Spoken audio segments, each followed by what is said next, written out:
年纪大了，到底该不该吃肉？您是否也担心罹患高血压、高血脂、高血糖这三高？因此对肉类敬而远之，结果反而觉得身体愈来愈虚弱，走路腿脚没力。或者您以为每天喝猪骨汤、炖牛肉就能强筋健骨，却发现效果并不明显。其实真相是，中老年人并非不能吃肉，而是要吃对的肉。今天这支影片，我们将彻底破解长辈们关于吃肉的两大迷思，并公布最适合60岁以上银发族的3种补钙强肌骨首选肉类。请一定看到最后，了解哪些肉能让您越吃越健康，越吃越长寿。在进入主题前，如果您关心自己和家人的健康，请先按一下下方的订阅，并开启小铃铛通知，这样您就不会错过未来更多实用的健康知识分享。好了，现在就让我们开始破解吃肉的迷思，找出长寿又强筋健骨的饮食秘方吧。第一个迷思，年纪大了要少吃肉才能预防三高。许多长辈认为上了年纪应该吃得清淡，尽量少吃肉，以免胆固醇升高，血压血脂失控。的确，红肉像猪肉、牛肉，脂肪含胆固醇含量较高，如果大量摄取，可能增加心血管负担。但是完全不吃或严格限制肉类，其实对健康未必有利。随着年龄增长，我们反而更需要足够的蛋白质来维持肌肉和骨骼的健康。50岁以上的熟龄族，蛋白质摄取量应比年轻时更多。例如体重60公斤的人，每天最好摄取约70克左右的蛋白质，比年轻时期每公斤体重1克蛋白质的标准再提高一些。很多中老年朋友饮食过于清淡，一天吃肉不到1小块，长期下来容易导致蛋白质摄取不足，身体没有足够材料来维持肌肉和骨骼，结果反而出现肌少症和骨质疏松。有医师指出，肉类吃太少会加速骨质流失，让骨骼变得脆弱。换句话说，年纪大不代表要跟肉绝缘，反而要聪明的吃，均衡的吃，适量摄取优质蛋白不会害您得三高，反而能增强体质，让身体更有抵抗力。等会我们要介绍的3种肉，正是高蛋白、低脂肪，特别适合老年人滋补身体，又不会造成三高的好食材。第二个迷思，猪骨汤、牛肉汤能补钙强骨，多喝多吃就不会骨松。华人社会中，吃哪补哪的观念很流行，不少长辈相信喝大骨汤、吃牛骨头炖汤能补钙，但科学研究早已证实，骨头汤中的钙含量少得可怜。一般熬煮很久的猪大骨汤，每100毫升含钙不过几毫克，顶多是牛奶的几十分之一。即使煮汤时加一点醋帮助钙质溶出，钙含量也很有限。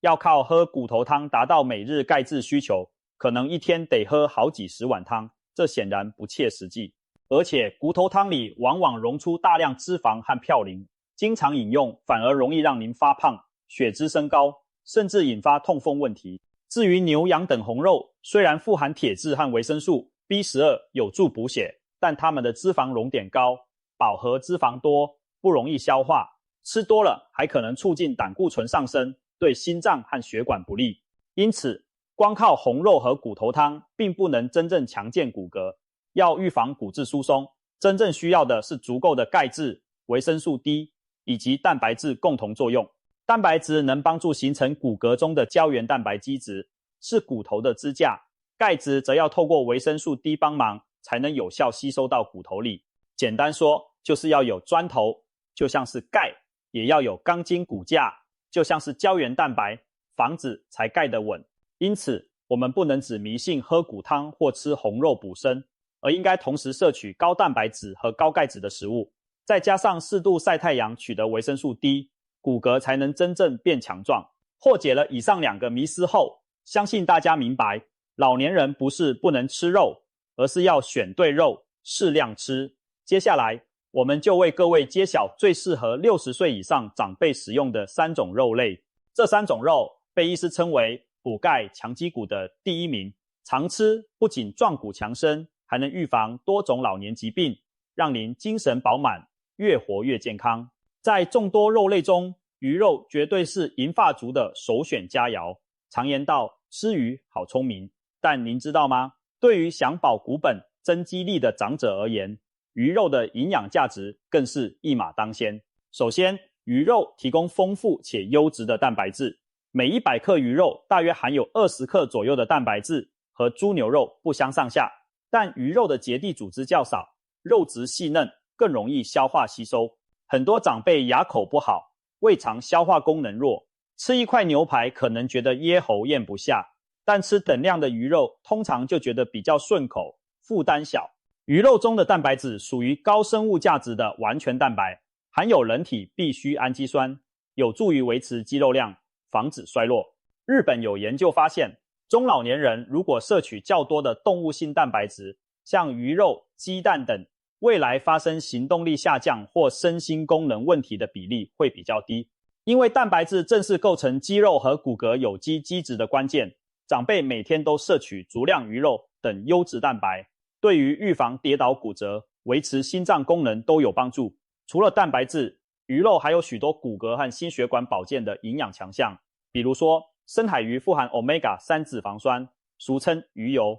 Omega-3 是一种多元不饱和脂肪酸，具有很强的抗发炎作用，能降低体内发炎指数，保护关节，减少疼痛，对退化性关节炎有缓解效果。它还能降低血液中三酸甘油酯，减少血小板凝集，预防血管收缩阻塞。长期吃富含 Omega-3 的鱼类，有助于降低心脏病、中风的风险。也有研究指出，常吃鱼的长者失智症发生率较低，脑部老化速度较慢。因此，鱼肉不仅强筋骨，还是维持心脑健康的长寿食物。在蛋白质、骨骼健康和心血管保护这3方面，鱼肉可说是一举多得。说到补钙，鱼肉更是有一手。也许您会疑惑，鱼肉里有钙吗？一般鱼肉的肉质本身钙含量并不高，但我们可以透过巧妙的连骨吃鱼来获取大量钙质。很多小鱼的骨头细软是可以直接吃下去的宝贵钙来源，例如常见的小鱼干、文仔鱼，每100克的钙含量高达数百毫克甚至上千毫克，可说是食物中的补钙王者。当然，一般人不可能一次吃到100克那么多的小鱼干，但是每天抓一小把，约10克，拌饭或当零食，也能轻松补充100-200毫克钙质。不过，小鱼干普遍含有较高的钠盐，食用时要留意钠摄取量，避免一次吃过量。除了小鱼干，像沙丁鱼、秋刀鱼这类小型鱼罐头也非常适合长者，它们都属于连骨带刺都能吃的鱼类，经过高温炖煮或腌制，鱼骨已软化，食用时连骨头一起嚼碎吞下，就等于把钙质吃进肚。特别是沙丁鱼罐头，鱼骨富含钙，鱼肉本身还有维生素 D， 可以同时满足钙和维生素 D 2大要素，可谓补骨极品。如果您喜欢自己下厨，也可以尝试炖煮软骨鱼的料理，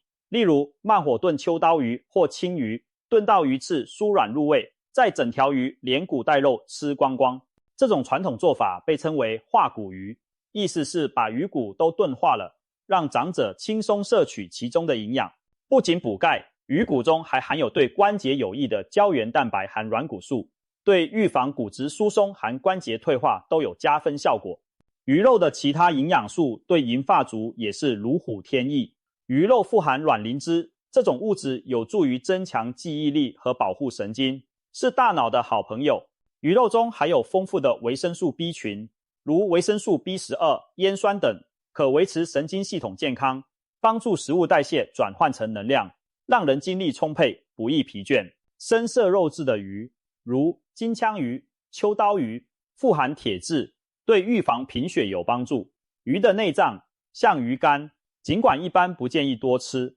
但其中的维生素 A 和 D 含量很高，偶尔少量食用有助眼睛和骨骼健康。鱼肉的镁元素含量也不低，镁能协助钙质进入骨骼，两者比例适当时可以提升钙的利用率。也就是说，鱼肉不但直接提供高品质蛋白，还提供了促进钙吸收和骨骼代谢的关键营养素，可谓全方位的守护着老年人的骨骼和肌肉。综合来看，鱼肉对于60岁以上的朋友真是一个宝。它高蛋白、低脂肪、易消化，又含有 Omega-3、维生素 D、镁等助骨营养。吃鱼既能补肌肉，又能补骨头，还能保护心血管，延缓老化。难怪营养专家都建议长者每周至少吃2到3次鱼，最好各种品种的鱼类轮流吃，海水鱼和淡水鱼都摄取，营养更均衡。如果担心鱼刺麻烦，可以选择肉质嫩少刺的鱼，如鲈鱼、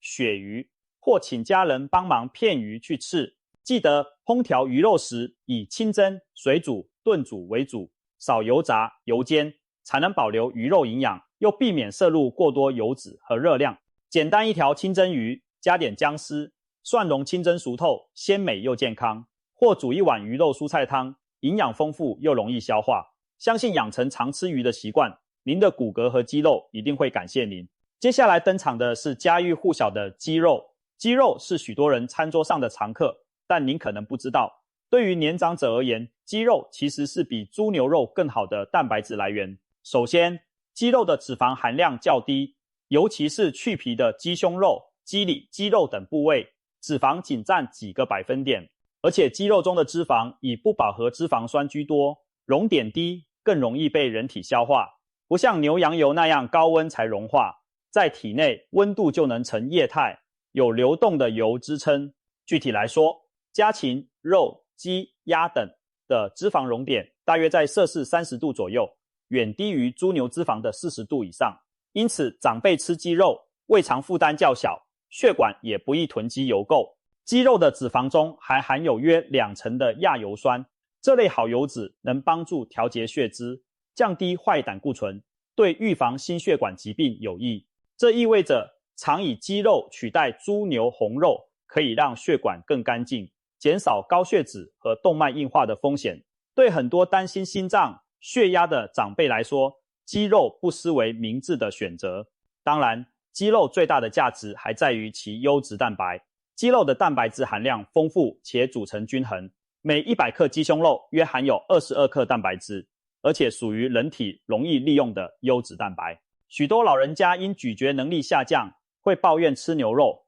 觉得越嚼越干，吞不下去。这是因为红肉的肌肉纤维较粗硬，而鸡肉的纤维细嫩，口感软嫩，特别是炖煮透的鸡腿肉、煮烂的鸡丝，更是入口即化，适合牙口不好的长者食用。日常菜色中，一碗炖烂的鸡肉粥或是一碗清鸡汤都很受银发族欢迎。鸡汤不仅暖胃，在流感或感冒季节，喝点鸡汤还能舒缓喉咙不适，补充体力。这可不是迷信，而是鸡肉中含有肉酸等物质，有助提高免疫力，加快恢复速度。有句俗话，鸡汤是中老年人的补药，虽说夸张了点，但也道出了鸡肉温和补养的特点。值得一提的是，鸡肉不但本身营养丰富，还能与其他食材搭配，形成强强联手。营养师指出，鸡肉里含有一定量的维生素 D 和卵磷脂，这两者都有助于钙质的吸收利用。如果把鸡肉和富含钙的食材一起烹调，就能组成补钙黄金组合。举例来说，鸡肉炖黄豆或鸡肉炒木耳、豆干都是经典的组合。黄豆和黑木耳含钙多，鸡肉帮助吸收，再加上鸡肉高蛋白提供胶原，这一锅菜吃下肚，补钙效果比单喝骨头汤强太多了。有研究发现，经常吃鸡肉的人骨密度比几乎不吃肉的人高，而且跌倒骨折的风险也较低。这也印证了充足的蛋白质加钙质才是守护骨骼的关键。从维生素和矿物质的角度看，鸡肉也是营养宝库。鸡肉富含维生素 B 群，尤其是维生素 B6 和 B12。B6 帮助蛋白质代谢，制造神经传导物质，可以提升大脑功能，稳定情绪。B12 则对红血球合成和神经维护很重要。老年人常缺 B12， 多吃点鸡肉和鱼，但有助预防恶性贫血和认知退化。鸡肉还提供锌、铁、磷、硒等多种矿物。锌能增强免疫，帮助伤口愈合；铁是造血原料，预防贫血；磷是骨骼和牙齿的重要成分；硒则是强大的抗氧化矿物，有抗癌和抗老化作用。尤其硒在鸡胸肉里含量丰富，常吃适量鸡肉，有助于清除体内自由基，延缓细胞老化。另外，鸡肉皮下和软骨中含有胶原蛋白，虽然比不上猪脚那么多，但也能为关节软骨提供一些养分。银发族若适量吃点炖得烂烂的鸡脚、鸡软骨，不仅满足口腹之欲，也补充了胶原，有利关节健康。不过也要提醒，鸡皮和鸡油毕竟含脂肪较高，胆固醇偏高或需要控制体重的长者，吃鸡肉时还是建议去皮或撇掉浮油，避免摄入过多脂肪。幸好去皮后的鸡肉一样美味，例如葱烧去皮鸡腿、清炖去皮全鸡，只要调味掌握好，不用油炸也能很可口。中医观点里，鸡肉被认为性偏温，适合气血虚弱、手脚冰冷的人补身。但有些热性体质或容易上火的长者，吃太多烧酒鸡、麻油鸡可能会喉咙干、流鼻血，这时就要节制分量或改用温和的烹调方式。其实鸡肉烹饪方法多种多样，可以很清淡，也可以很滋补。怕上火的人可以选择像西洋参炖鸡这种清补汤品，既能补气提神，又不会太燥热。胃口不佳者来碗白菜卤鸡丝粥，清爽开胃，营养均衡。体虚怕冷者则可偶尔吃些当归姜丝炖土鸡，驱寒补血效果佳。总之，鸡肉在各种食谱里灵活多变，可以根据老朋友们自身情况和需求做调整。只要烹调得宜，控制好摄取量，鸡肉绝对是老年人餐桌上的营养明星。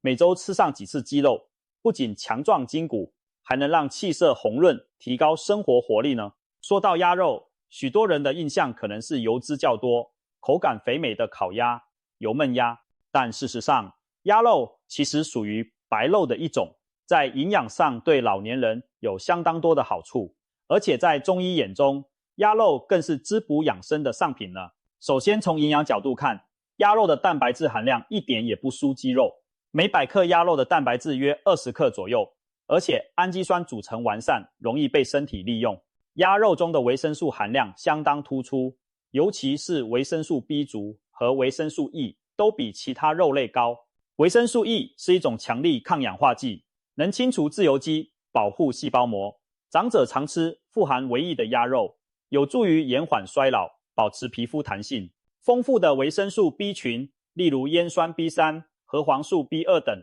则帮助改善末梢神经循环，维护神经系统健康，还能参与能量代谢，让人精力旺盛。值得一提的是，烟酸对心血管也有益，可降低坏胆固醇和甘油三酯，保护心脏功能。鸭肉中还蕴含相当丰富的矿物质，像是铁、锌、钾、钙、磷、镁、硒等样样不少。其中的铁质有助于预防贫血，锌可以增强免疫力，钾元素则有维持心脏跳动和调节血压的作用，非常适合高血压及心脏不好的长辈滋补。钙和磷是骨骼的重要成分，鸭肉每100克大约也有10多毫克钙质和高度的磷，加上鸭肉蛋白质提供胶原原料，对骨骼健康也有加分效果。硒元素则具抗氧化、抗癌作用，是守护细胞的矿物小卫士。看来鸭肉虽然平日不如鸡肉那样常上餐桌，但营养价值一点也不马虎，甚至有些指标还更胜一筹。再来谈谈大家关心的鸭肉脂肪问题。其实鸭肉肥不肥，很大程度取决于烹调方式和部位。鸭皮下的确有较厚的脂肪层，脆皮烤鸭吃起来香酥，就是因为烤出了大量油脂。但若是把鸭皮和皮下脂肪去除，鸭肉本身其实相当瘦，肉质紧实且脂肪含量低。不仅如此，鸭肉的脂肪和鸡肉一样，以不饱和脂肪酸为主，甚至有专家指出，鸭油的脂肪酸构成接近橄榄油。换句话说，适量的鸭肉和鸭油不仅不会大幅升高胆固醇，反而有助于降低坏胆固醇，保护心血管。鸭肉中的不饱和脂肪酸，例如油酸、亚油酸，比例高，可以改善血脂形态，而鸭肉富含的钾元素也能帮助排钠、利尿，对控制血压有益。所以过去有些人误会鸭肉油腻不健康，那多半是因为吃到了高油高盐的烤鸭、卤鸭。如果烹调得当，鸭肉完全可以成为银发族强心护血管的好食材。特别举例，广为人知的法国饮食中，鸭油是常见烹调用油，但法国人心血管疾病并不比其他国家高发，这就是因为鸭油所含的大部分是有益心脏的油脂。因此长者不必对鸭肉心生畏惧，适量吃反而有助健康呢。除了营养成分，中医也非常推崇鸭肉的药膳价值。古籍《本草纲目》记载，鸭肉为滋补上品，认为鸭肉味甘，性凉，入脾、胃、肺、肾经，能补虚、清热、利水消肿。这意思是说，鸭肉特别适合身体虚弱、久病体虚、食欲不振、经常手脚浮肿的人食用。很多中老年人代谢慢，晚上容易脚肿、脸肿，鸭肉刚好有利尿消肿的效果。民间也流传夏天吃鸭不上火，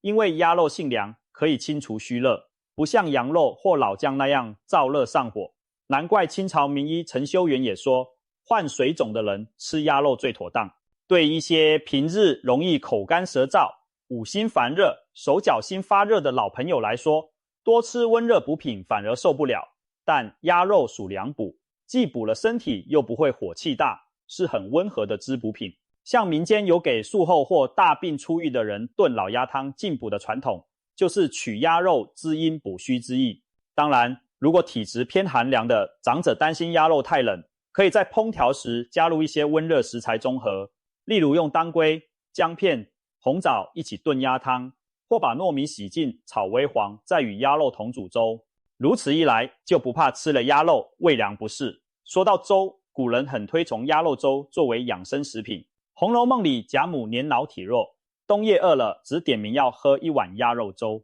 原因正是鸭肉粥滋补又易消化，非常适合老年人。鸭肉煮成粥，加点姜丝去腥，米油融入鸭香，入口绵滑，既补充营养又不会对肠胃造成负担，是长寿养生的一道妙品。另外，鸭肉还常用于一些传统药膳，例如八珍鸭，在鸭腹中塞入人参、枸杞、当归等8味中药，慢火炖煮，既大补元气，又滋阴养血。再如川贝鸭肉汤，以川贝母炖老鸭，可以润肺止咳，适合常咳嗽的长辈食用。不过话说回来，现代人养生也要注意烹调健康，像熏烤鸭肉虽然美味，但烟熏过程可能产生苯并芘等致癌物，不宜常吃。建议大家多选择炖、煮、蒸的方式料理鸭肉，既能把油脂煮出来，降低油腻，又能充分保留营养。在烹调时，可以先将鸭皮上的肥油适当修剪，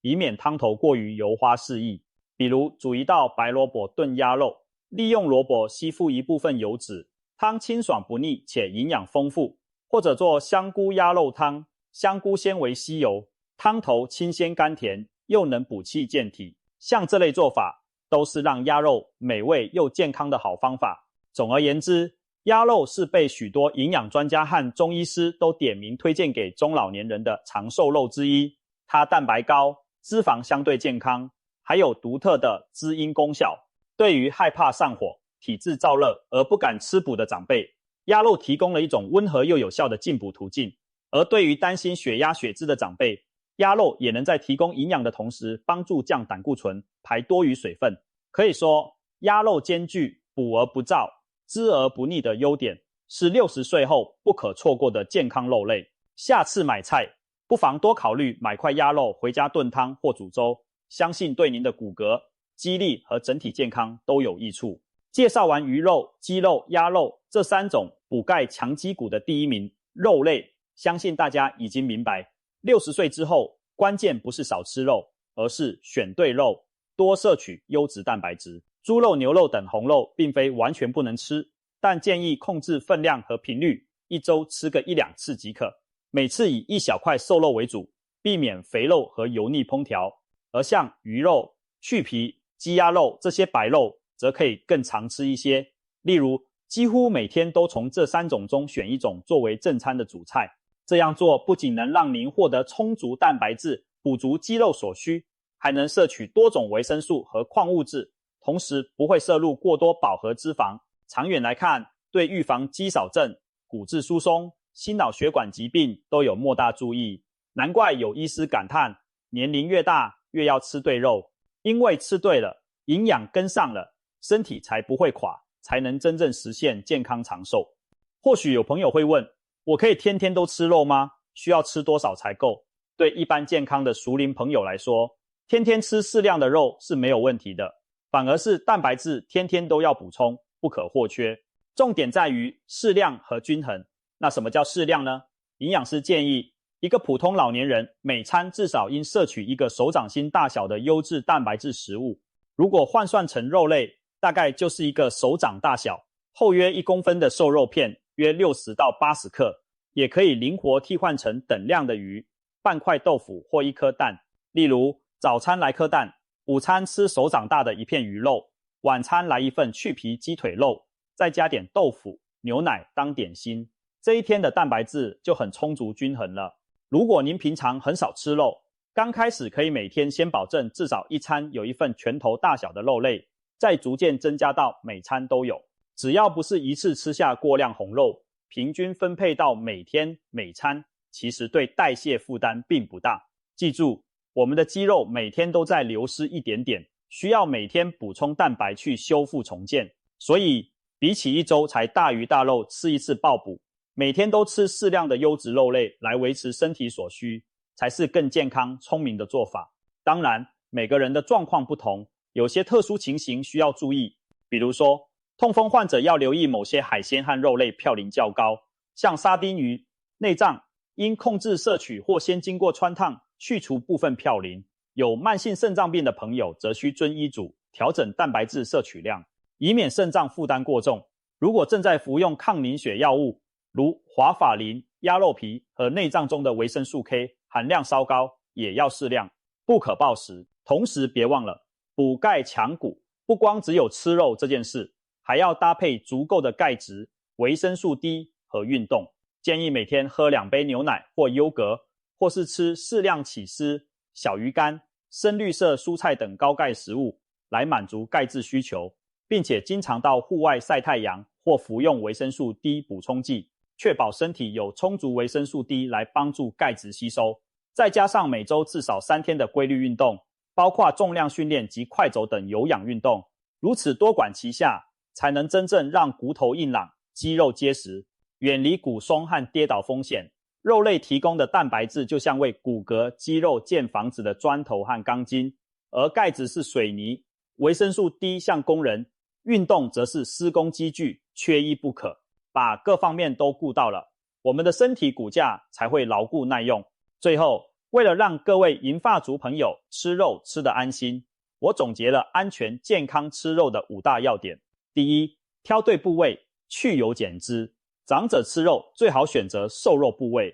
如鱼肉中的鱼背或鱼腩肉，鸡的胸肉和腿肉最好去皮，鸭的胸肉或腿肉最好去皮。这些部位脂肪较少，蛋白质丰富，尽量避免带厚脂肪的猪、五花肉、牛肋肉或加工培根、香肠等，因为这些油脂和钠含量都过高。就算吃鸡鸭，也记得去掉外皮和看得见的肥油。在烹调食用，可以大大降低饱和脂肪的摄入。挑对瘦肉，营养上去，负担下降，这是健康吃肉的第一步。第二，一定要煮熟煮烂。老年人的肠胃功能较年轻时弱一些，对肉类的消化能力下降，因此肉类一定要煮透煮软再吃。像鱼要蒸熟蒸透，鸡鸭肉要炖烂炖烂，肉燥要炒得松软，绝对不要贪图口感吃没熟透的生鱼片、生肉，那容易有寄生虫和细菌感染风险，长辈肠胃抵抗力较弱，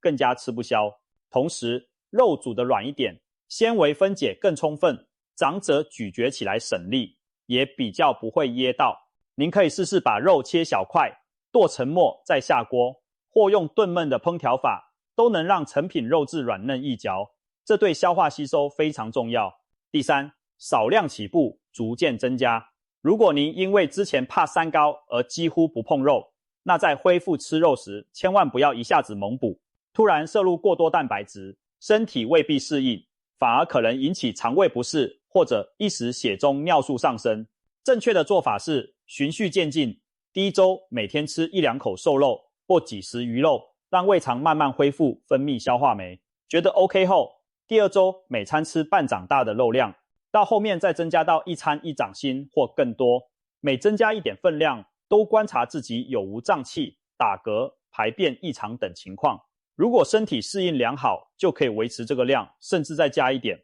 反之，若出现明显消化不良，就减回前一阶段的量，多给身体一些时间。别着急，细水长流胜过洪水猛灌。持之以恒最重要。第4，聆听身体讯号，调整肉类种类。有些长辈反映吃牛肉容易胃酸，吃猪肉觉得油腻，每个人体质不一样，对不同肉类的反应也不同。我们在尝试增加蛋白质的过程中，要注意观察自己对各种肉的感受。如果发现吃某种肉后特别不舒服，例如容易胀气或排便困难，那就减少那种肉，改以其他肉类替代。例如，有的人不消化牛肉，就多吃鱼肉、鸡肉；有人不喜欢鸡肉味道，可以用鸭肉或鱼肉补充。3种推荐的肉可以灵活替换，甚至鸡蛋、豆腐、牛奶这些蛋白质来源也可以搭配进来。变化菜色不仅让营养更全面，也能让饮食不单调，更有持续下去的动力。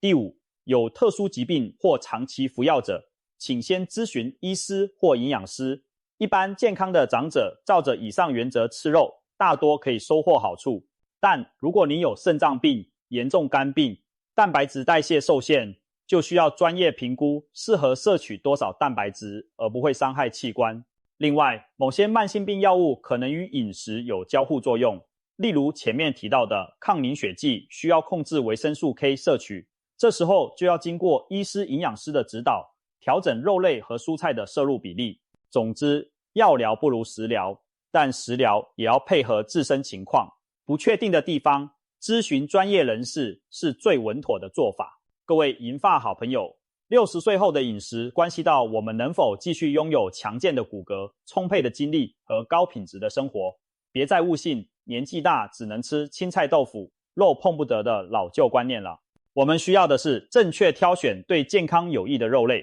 像鱼肉、鸡肉、鸭肉这3大补钙、强肌骨好肉，搭配均衡的饮食与运动，让身体保持在年轻状态。希望今天的分享能帮助您在餐桌上做出更聪明的选择，吃出硬朗骨骼、结实肌肉、红润气色，真正做到越吃越长寿。今天的影片就到这里，如果您觉得内容对您有所帮助，请点击按赞并分享给您关心的家人和朋友。您的支持和鼓励是我们持续制作优质健康内容的最大动力。也欢迎在底下留言，告诉我们您平常爱吃哪种肉，怎么烹调最养生，或提出您的疑问，我们的团队会尽力解答，和大家一起交流成长。非常感谢您的观看，我们下支健康影片再见。祝大家饮食均衡，骨骼强健，活力满满。